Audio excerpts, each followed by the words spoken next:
अपने तमाम स्टूडेंट को अपने यूट्यूब चैनल व्यू विद रुमान में वेलकम करता हूं।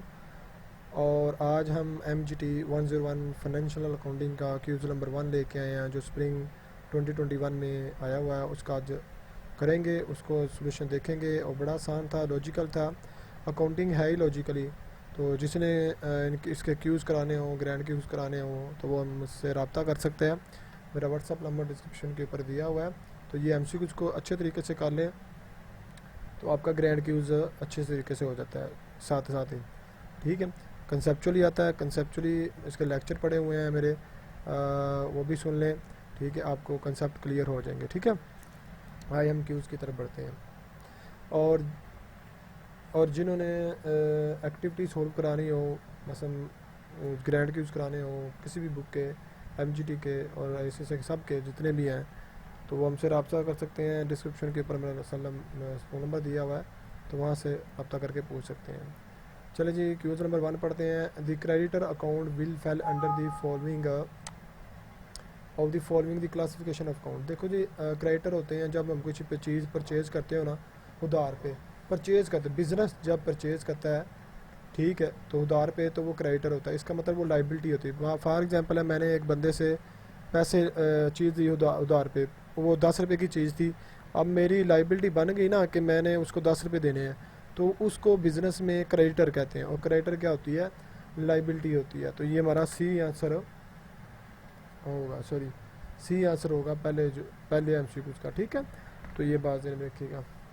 आगे देखेगा, कहता है कि inventory accounts fail under which of the following classification account, कि इन्वेंट्री किस कैटेगरी में आते हैं। देखो जी, इन्वेंट्री हमारा होती है करंट एसेट। ठीक है, तो ये एसेट के तौर, फॉर एग्जांपल आप मटेरियल लेके आते हो, कोई भी लेदर ले आते हो, वो आपकी इन्वेंट्री या स्टॉक कहते हैं, इसको मटेरियल भी कहते हैं। ठीक है, वो आपके पास पड़ा होता है। मैं समझिए वो आपका एसेट होता है, आपको जिस तरह मर्जी यूज़ करें, जिस तरह मर्जी ना यूज़ करें, पोजेशन आपकी उसके ऊपर। ठीक है, तो ये हमारा क्या होगा? एसेट होगा। ठीक है, एसेट के तौर पर आ जाएगा। आगे देखिएगा, commission earned account will be fail under the following classification account. देखिए जी, दो चीज़ें, एक होता है कमीशन अर्नड, एक होता है कमीशन अनअर्नड। कमीशन अर्नड है तो वो हमारी इनकम है। ठीक है, अगर कमीशन अर्नड आ गई है तो वो भी हमारी इनकम, लेकिन लाइबिलिटी साथ रेज बन जाती है। ये बात ज़हन में रखिएगा।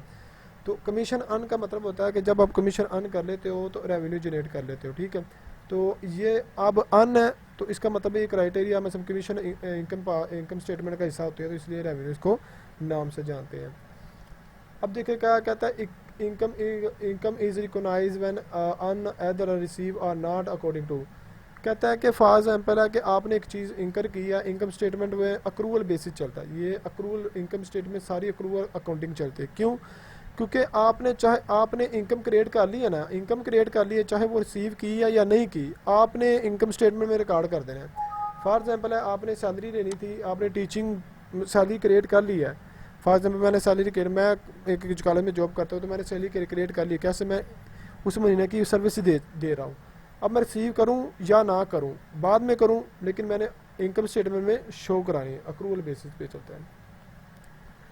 कहता है कि when business purchase goods on ABC को एंड प्रोमिस टू पे the amount of the certain future time period, ABC is consider. अब मैंने अभी एग्जांपल दी थी, जब भी हम कोई चीज़ परचेज करते हैं बिजनेस से और फ्यूचर वादा करते हैं फ्यूचर में पे करेंगे हम, ठीक है, तो फिर वो क्राइटर होता बिजनेस हो जाता है, बिजनेस उसका क्राइटर हो जाता है, मतलब उसकी लाइबिलिटी हो जाती है, उसने उसको पे करना है। ठीक है, which of the following an asset, prepaid insurance, prepaid expense इसको कहते हैं, लेकिन प्रीपेड इंश्योरेंस नाम, प्रीपेड एक्सपेंस का नाम भी हो सकता है, वेजेस भी हो सकते हैं, prepaid wages, prepaid insurance, prepaid rent, ऐसे आ सकते हैं।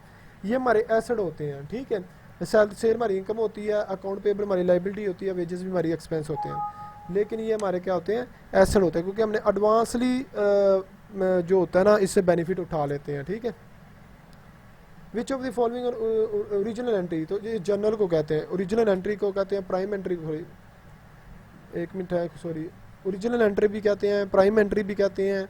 ठीक है, प्राइमरी भी एंट्री कहते हैं। ठीक है, फर्स्ट एंट्री भी कहते हैं। तो ये इसका नाम है, ओरिजिनल एंट्री भी कहते हैं, जर्नल को कहते हैं। ठीक है, लेजर को किंग ऑफ अकाउंट कहते हैं, ये बात ध्यान में रखिएगा, किंग ऑफ अकाउंट लेजर को कहते हैं। ठीक है, और बैलेंस शीट को स्नैप शॉट कहते हैं, और ट्रायल बैलेंस का कोई टर्मिनोलॉजी नहीं है। Commission earned about fail to the, अब देखो इसमें फिर वही एमसीक्यूज दिया लेकिन इसके रेवेन्यू की जगह इनकम लिख दिया, तो इनकम होगी सारी, आपने अर्न कर लिया तो इनकम आ जाएगी, ठीक है।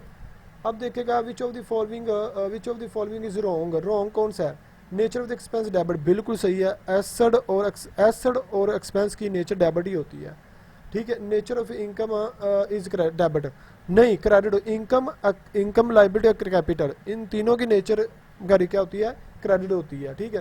तो ये गलत है, बाकी नेचर ऑफ डेबिट होती है एसेट की, बिल्कुल सही है, इक्विटी की नेचर क्रेडिट होती है, बिल्कुल सही है, इक्विटी को कैपिटल भी कहते हैं हम, ठीक है। तो ये आ जाता है। अब आ जाइएगा, देखिएगा वो कहता है कि the process of the picking up the amount from the journal, आप जर्नल बना रहे होते हो और picking to the debit of the credit side of the ledger account, मतलब आप उसको जर्नल से एंट्री उठा के लेजर अकाउंट में पोस्ट कर देते हो, उसको पोस्टिंग कहते हैं, पोस्ट का मतलब पोस्टिंग, ठीक है, पोस्टिंग कहते हैं, इसका सी आंसर है, ठीक है। तो आज के यही क्यूज़ थे, जिन्होंने अभी तक मेरे चैनल को सब्सक्राइब नहीं किया वो जल्दी जल्दी से सब्सक्राइब कर लें मेरी, ताकि लेटेस्ट वीडियो आप तक इजीली पहुंच सके, और जिन्होंने एक्टिविटी सोल्व करानी है वो हमसे रब्ता कर सकते हैं। थैंक यू सो मच, अल्लाह हाफिज़।